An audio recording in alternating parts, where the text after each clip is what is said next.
Bismillahirrahmanirrahim. Assalamualaikum warahmatullahi wabarakatuh. Alhamdulillah. Wassalatu wassalamu ala Rasulillah wa ala alihi wa sahbihi wa mawala amma ba'. Hadirin sidang pendengar yang dimuliakan oleh Allah Subhanahu wa taala. Dalam tahun 2010 dan tahun 2020 kita kalian padu nalu ulama-ulama gedanya yang di Aceh kan wa Allah Subhanahu wa taala. Kagadah panyat gedanya lampu bagi gedanya kahanali, pedang bagi gedanya di keladang yang memperang kahanali kapatah pedang hanali pedang gedanya kagada mautul alim mautul alam, meninggalnya seorang ulama, meninggalnya orang yang mengilmu, maka mati juga alam, bermakna support alam di kala ulama hanali gedanya.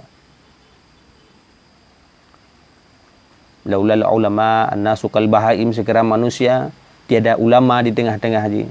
Tengah-tengahnya kal bahaim, lagi binatang ni. Maka yang membuat kita yang sakit hati, yang membuat kita yang bengih di kala na urang yang hina ulama. Na urang yang hina ulama, pegah ulama hana butui, pegah ulamanya hana butui, pegah haji hana butui.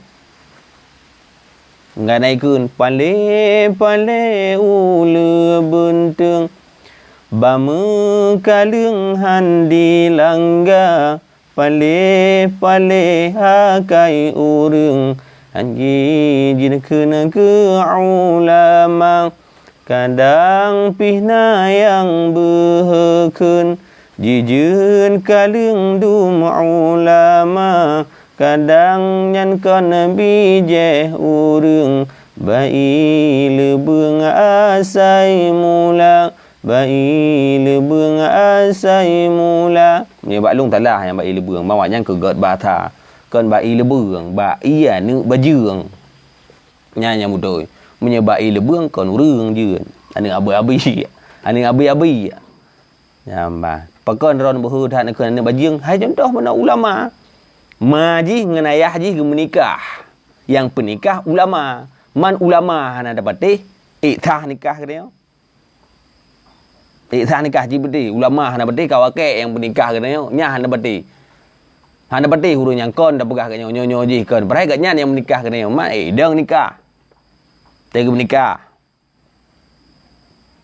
Urung kapi menikah. Baji kan kapi kan. Nak tahu ulama-ulama mandung kapi. Ye tah. Berarti makajian ni bajung ah. Nyam ye long khun hai me ba lagu.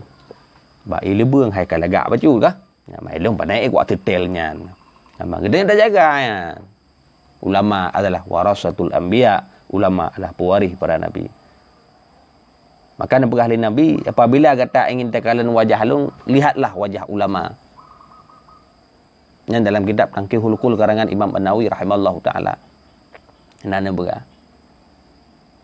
Apabila kata apa sakit hati ulama, sabar lagi ada sakit hati lu.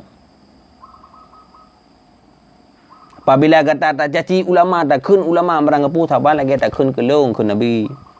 Man Nabi Muhammad urang bi syafaat kepada gereng ka sakit hati. Kira-kira di dunia macam urang dapat sakit hati, mang ayah dapat sakit hati. Nak bengeh ke gereng? Sakit hati.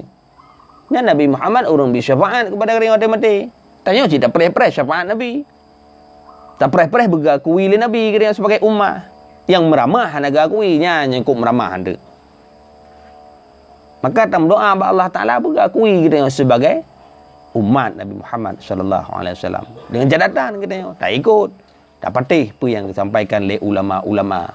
Kenapa kan la yajtami ummati illa dhalalah, tidak akan berkumpul umatku dalam suatu kelompok untuk membuat kezaliman. Han mungkin ulama-ulama agak pegat zaliman. Han mungkin dalam sebuah perkumpulan agak pegah nyo atas harim ke pahala han mungkin. Wala talbisul kun Allah, wala talbisul haqqa bil batil. Janganlah kau aduk campur antara hak dengan batil. Wa qul ja al haq wa dhaqal batil innal batila kana dhahuqa. Okey, tuan-tuan, Allahu a'lam. Assalamualaikum warahmatullahi wabarakatuh.